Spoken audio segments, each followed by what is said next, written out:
Esse artigo aqui, ele é do Israel Finkelstein. Ele fala sobre as origens de Israel, né? Que foi um artigo que ele publicou em 2015. Deu uma entrevista até, né? Para Reinaldo José Lopes, que a publicou na Folha de São Paulo, né? Em 19 de 10 de 2015. E o Israel Finkelstein, ele fala aqui, ele aborda nesse artigo, que ele vai falar sobre a seca, né? Que, que pode ter sido uma das causas do colapso da Era do Bronze e da formação de Israel. Eu tentarei ler esse artigo aqui, aí na medida do possível, ele trazendo aqui algumas considerações. Por exemplo, ao Wittgenstein fala aqui: mudanças ambientais podem explicar o surgimento do povo israelense. Amostras de pólen obtidas no leito do Mar da Galileia e do Mar Morto podem ser a pista que faltava para explicar como surgiu o povo israelense, cuja religião deu origem ao judaísmo e ao cristianismo. Segundo pesquisadores israelenses, os dados sugerem que a partir de 1250 antes da Era Comum, vários períodos prolongados de seca devastaram a terra.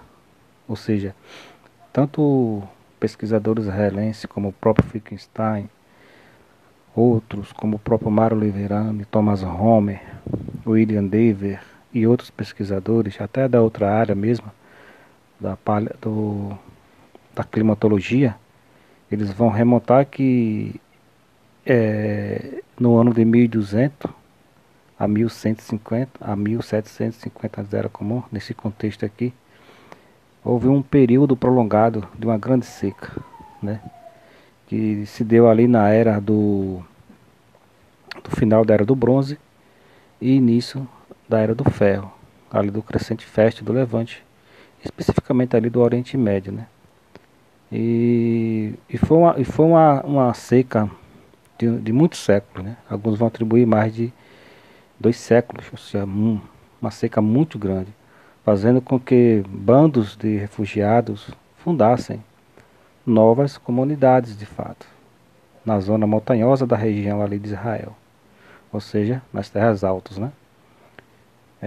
Esses novos vilarejos acabariam levando à formação dos antigos reinos de Israel e Judá. Recentemente eu fiz um vídeo falando sobre isso aqui, explicando como se formou. Eu só estou dando um adendo aqui com esse artigo do Wittgenstein, que ele vai colaborar concernente àquilo que já está proposto aqui no outro vídeo que eu já fiz. E o Wittgenstein ele continua. Um dos que propõe essa tese é o arqueólogo Israel Wittgenstein, da Universidade de Tel Aviv. O trabalho dele tem ajudado a compensar a relação entre os relatos da Bíblia de um lado e os dados históricos e ruínas de outro. Wittgenstein conversou com a Folha durante sua visita ao Brasil, na primeira semana de outubro, quando participou de conferências organizadas pela Universidade Metodista de São Paulo e pela Associação Brasileira de Pesquisa Bíblica. Aí ele continua aqui, resolução. O grande diferencial desse novo trabalho é a resolução, explica o arqueólogo. Normalmente as amostras possuem uma solução de uns 200 anos por camada, ou seja, conseguimos obter dados detalhados que se referem apenas à transição entre a Idade do Bronze e a Idade do Ferro. Em grosso modo, entre os anos 1300 antes da Era Comum e 1000 antes da Era Comum, com resolução de 25 anos a 40 anos. Ou seja, a arqueologia recente ela trabalha com radiocarbono 14, que o erro de datação é muito curto, né? É bem preciso quando se trabalha o radiocarbono 14 pela arqueologia recente da pesquisa, porque ela é bem específica na área das datações. Então o erro de cálculo é muito pequeno, é de 25 a 30, 40 anos no máximo. É isso que ele está dizendo aqui, né? Então são dados, portanto, que funcionam como uma espécie de cápsula do tempo. Conforme o pólen foi depositado no fundo do Mar da Galileia e do Mar Morto, numa ordem que vai do mais antigo ao mais recente, ele passou a formar um registro das mudanças ambientais pelas quais o Oriente Médio estava passando ao longo das décadas. Uma análise do pólen permite determinar tanto o tipo quanto a quantidade da vegetação que existia no entorno desses corpos d'água. Apesar do apelido do mar, eles não passam, aliás, de grandes lagos.